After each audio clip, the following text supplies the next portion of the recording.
Thank you, Joe. Thank you.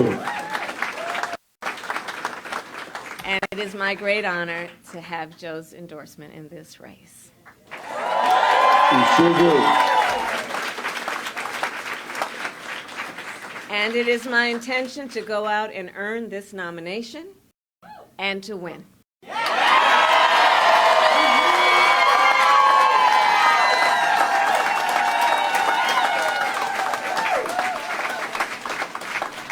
So in the days and weeks ahead, I, together with you, will do everything in my power to unite our Democratic Party, to unite our nation, and to win this election.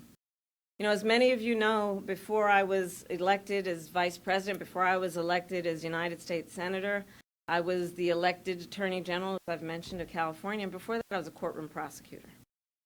In those roles, I took on perpetrators of all kinds.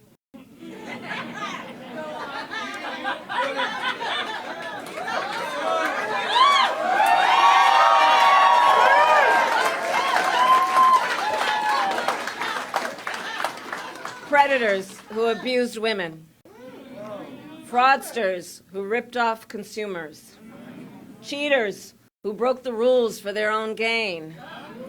So hear me when I say, I know Donald Trump's type.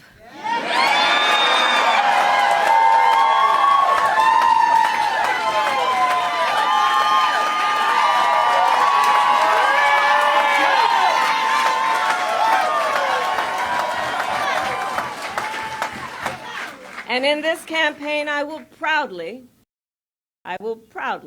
put my record against his.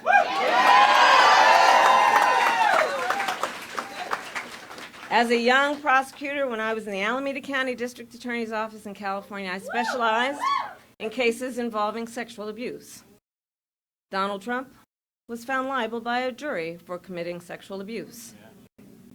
As Attorney General of California, I took on one of our country's largest for-profit colleges and put it out of business. Donald Trump ran a for-profit college, Trump University, that was forced to pay $25 million to the students it scammed. As district attorney, to go after polluters, I created one of the first environmental justice units in our nation. Donald Trump stood in Mar-a-Lago and told big oil lobbyists he would do their bidding for a $1 billion campaign contribution.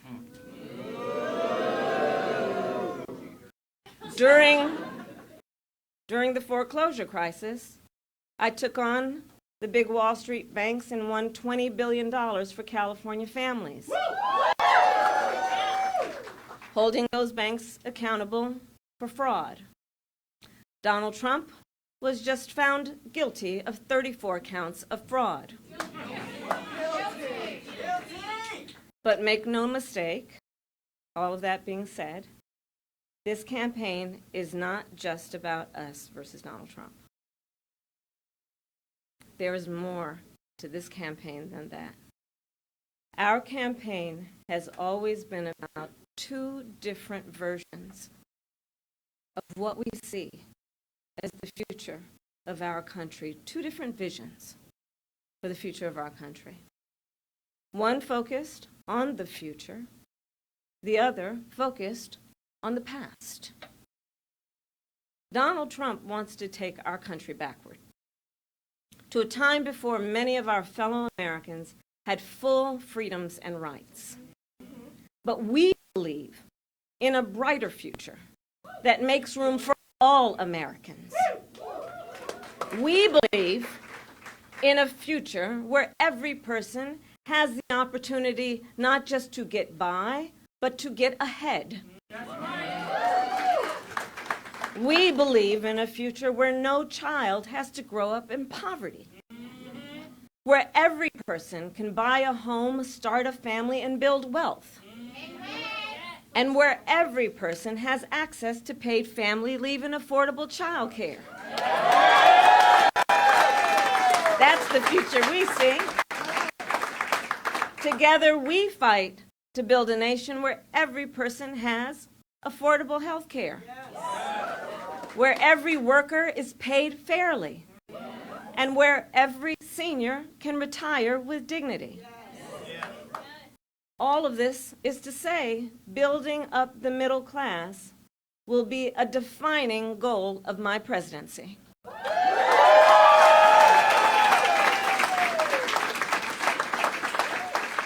Because we here know when our middle class is strong, America is strong.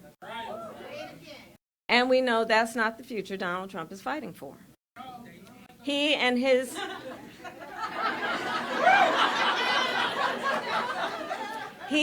extreme Project 2025 will weaken the middle class and bring us backward. Please do note that.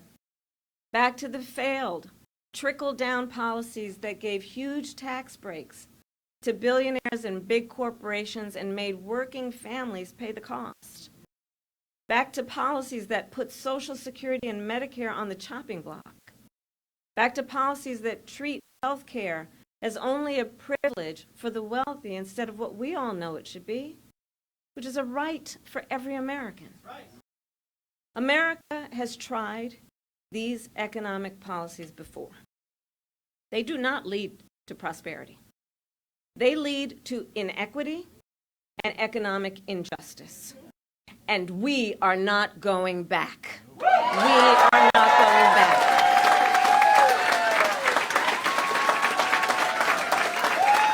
You're not taking us back. Our fight for the future is also a fight for freedom. Generations of Americans before us have led the fight for freedom, from our founders to our framers, to the abolitionists and the suffragettes, to the freedom riders and farm workers. And now I say, team, the baton is in our hands.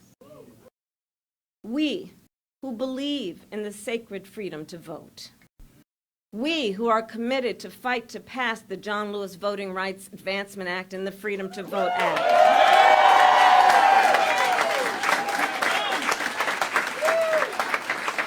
We who believe in the freedom to live safe from gun violence, and that's why we will work to pass universal background checks, red flag laws, and an assault weapons ban.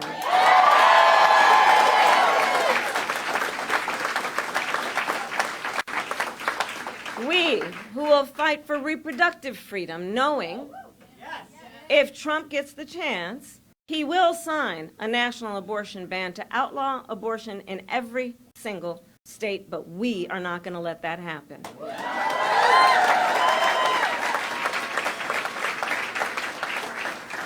It is this team here that is going to help in this November to elect a majority of members of the United States Congress who agree the government should not be telling a woman what to do with her body.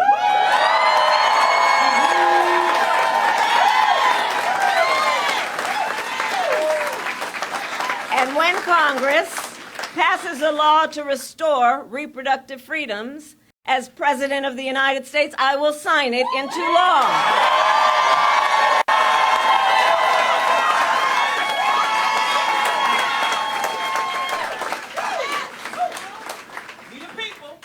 Indeed, we the people.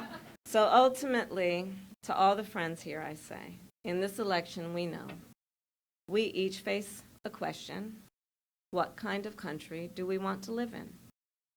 A country of freedom, compassion, and rule of law? Yes! Or a country of chaos, fear, and hate? No. You all are here because you as leaders know we each, including our neighbors and our friends and our family, we each as Americans have the power to answer that question. That's the beauty of it, the power of the people. We each have the ability to answer that question. So in the next 106 days, we have work to do. We have doors to knock on. We have people to talk to. We have phone calls to make. And we have an election to win. So are you ready to get to work? Do we believe in freedom?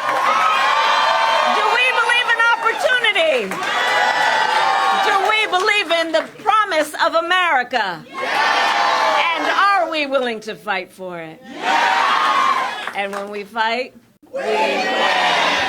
God bless you all, and God bless the United States of America and Joe Biden.